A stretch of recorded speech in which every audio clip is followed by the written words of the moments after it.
Bonjour à tous, bienvenue sur Palamp.org. Alors aujourd'hui, dans notre section carabine dont on ne parle plus, eh bien aujourd'hui on va vous parler, et tout à l'heure c'est Jean-Baptiste qui va prendre la parole, sur la Remington 7400. Alors, Remington, c'est l'équivalent aux États-Unis de Baïkal en Russie. Pourquoi ? Ce sont deux marques dans des pays différents, dans des contrées différentes, dans des contrées qui sont souvent hostiles, et qui font que ces deux marques ont besoin d'avoir, en fabrication, d'avoir des armes de qualité qui sont avant tout robustes, voilà, avec un prix attractif. Quand on fait venir une 7400 Remington ou toute autre arme Remington dans son râtelier, eh bien automatiquement, on fait venir un petit peu de l'histoire des États-Unis dans son râtelier. Alors, je vais laisser Jean-Baptiste qui va nous expliquer en détail les secrets de cette petite Remington. Bonjour à tous et à toutes. Alors voilà, je vous présente ma carabine Remington 750 Woodmaster. Donc c'est la dernière qui a été faite par Remington. Alors là, elle est en synthétique, mais elle existe aussi en bois. Elle est en calibre 35 OLM. Elle est disponible en 35 OLM, 280 Remington et quelques-unes en 30-06 car c'est un calibre qui a été remis en place et du coup ils ont fait ce calibre là. J'ai décidé d'apprendre en 35 OLM. Pourquoi? Parce que j'ai une carabine, comme vous savez si vous suivez les vidéos, une Blaser R8 en 9.362 et il s'avère que c'est des calibres qui sont relativement proches. C'est des calibres qui ont un fort pouvoir d'arrêt. C'est un calibre que j'ai choisi aussi parce qu'il est rapide. Il a un fort pouvoir d'arrêt, comme j'ai dit précédemment. Il a 250 grains et c'est très proche au niveau calibre. On l'appelle le 9.362 américain. Voilà. C'est une carabine neuve qui est dotée d'une bande de battu avec une belle ligne orange qui rappelle après entre les deux encoches un guidon blanc qui va très bien. À son achat, on peut aussi mettre juste une petite hausse qui était fournie avec. Là, en l'occurrence, j'ai voulu garder ça parce que dans un futur proche, avec Jean-Noël, avec les conseils de Jean-Noël, on s'est concertés tous les deux. Je vais mettre un petit rail Picatinny et me le doter d'un point rouge pour avoir une meilleure précision au niveau des tirs. Bon, sachant que à visée ouverte, elle a 2 cochons à son actif déjà. C'est un canon de 47 qui n'use en rien la puissance de ce calibre et la performance de ce calibre. Elle est dotée d'un chargeur inamovible mais qui est assez intéressant. Je vais vous la prendre pour vous le montrer. Vous avez une petite encoche ici. L'arme est ouverte et déchargée, je le précise. Voilà, c'est un peu rustique, mais on met les balles dans ce sens et on n'a aucun mal à les enlever.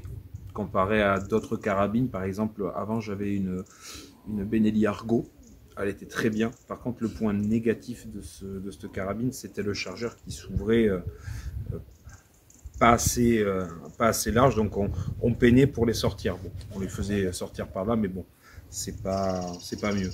Donc on le remet, on ouvre la culasse, et par contre de l'autre côté, d'ailleurs vous voyez Remington Woodmaster modèle 750, vous avez le petit bouton de rappel de culasse qui est derrière pour fermer la carabine.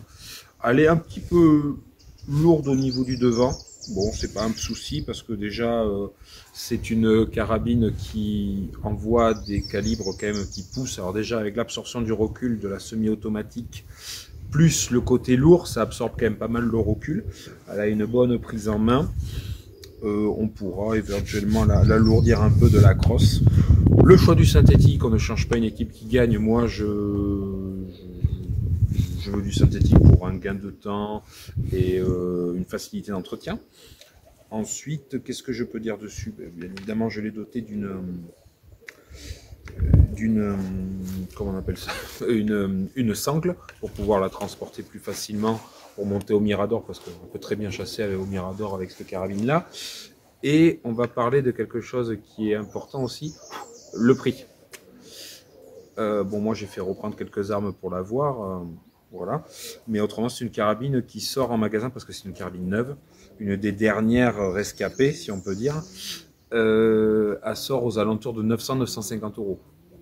Alors il y en a qui diront que ceci, cela, bon, c'est une carabine, c'est pas une Browning Bar, c'est pas une Benelli, c'est pas, mais elle a le mérite d'exister. Et puis ce qu'il faut savoir, c'est que ça fait, si ma mémoire est bonne, 30-40 ans qu'elle sort, et moi j'entends des chasseurs qui en ont toujours, bon des modèles plus anciens, mais qui l'ont toujours et qui en sont ravis. À l'époque, il y avait que ces deux carabines, la fameuse Browning Bar, la MK1 et cette carabine-là. Avant, il n'y avait pas toutes ces autres carabines.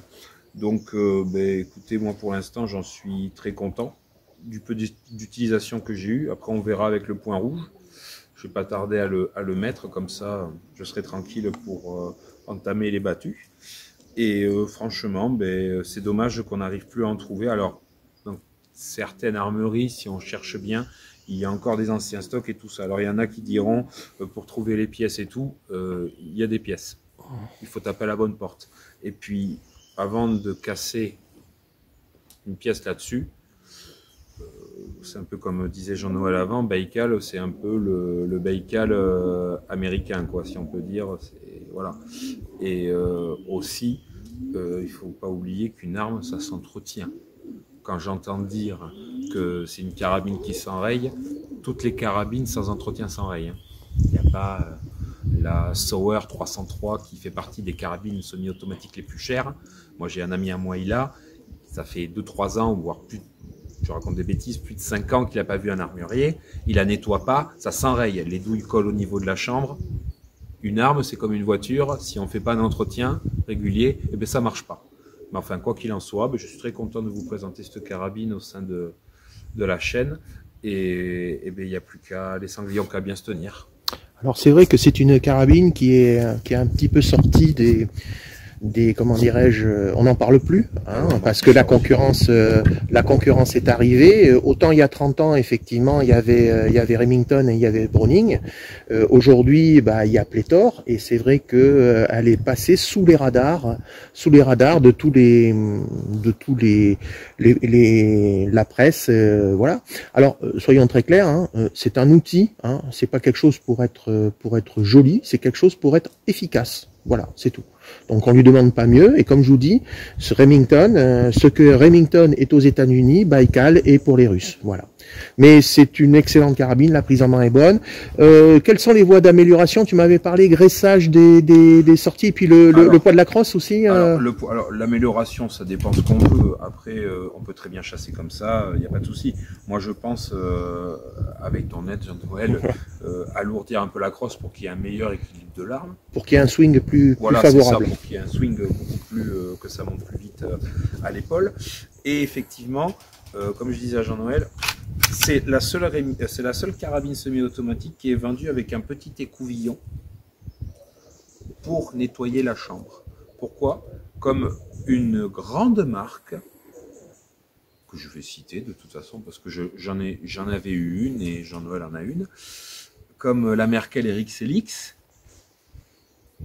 à l'intérieur de la chambre, ce n'est pas traité, donc c'est corrosif. C'est-à-dire qu'il faut bien l'entretenir, sinon, au bout de certain nombre d'années, j'ai entendu ça, mais bon, s'il s'avère que c'est vrai, ça se dilate, il y a de la corrosion, et les douilles collent. Ça m'est arrivé. Voilà, sauf que la carabine que j'ai eue et que tu as, toi, c'est dans les 4000, voilà. Il y a des poussières. Ça vaut 900 €. Voilà. C'est juste la petite parenthèse. Et puis, alors du coup, il faut... à chaque fois qu'on a tiré, mais bon, après, quand on est consciencieux et quand, enfin moi, en ce que concerne moi et Jean-Noël, on est soigneux au niveau de nos armes. Donc, effectivement, quand on ressort de la chasse, on passe un coup dans les canons, sur la carcasse, extérieur des canons, enfin, la carabine est propre et nettoyée. Donc, c'est pour ça que ce petit écouvillon, c'est bien pour nettoyer les résidus de poudre que peut occasionner la carabine lors des tirs. Un stockage dans une zone tempérée, et puis ça fait plusieurs années, c'est tout. Voilà. Mais c'est tout. Autrement, oui, j'entendais dire que voilà, comme je redisais, oui, ça s'enraye, mais s'il n'y a pas d'entretien, mais forcément, c'est une carabine, ça s'enraye. Un fusil qui n'a pas d'entretien, même les Benelli à système inertiel, bon, ça pardonne un peu plus le laisser-aller, si on peut dire. Hein. Mais quand même, une arme, ça s'entretient. Voilà. Donc c'est pour ça que il faut bien faire attention à ça, et autrement, il n'y a aucun souci. Hein. Il y a un système de sécurité là pour fermer. Le chargeur, c'est en pile imbriquée. Ah oui, effectivement, si on fait tomber le chargeur, là vous venez de le voir, la culasse se ferme. C'est un pile imbriqué avec un petit ressort, et c'est mécanique. C'est métallique, pardon, excusez-moi. Et ils se prennent pas la tête, Remington. Dans ce chargeur-là, on peut mettre du 280, du 25-06, du 30-06, du 270 Winchester, du 35 Willem. Il n'y a pas... Un chargeur pour tout le monde. Voilà. D'ailleurs, c'est mentionné là. Voilà. Donc, on le referme comme ceci. Et puis, comme j'ai dit, les sangliers ont qu'à bien se tenir et les cerfs aussi. Voilà. Au revoir.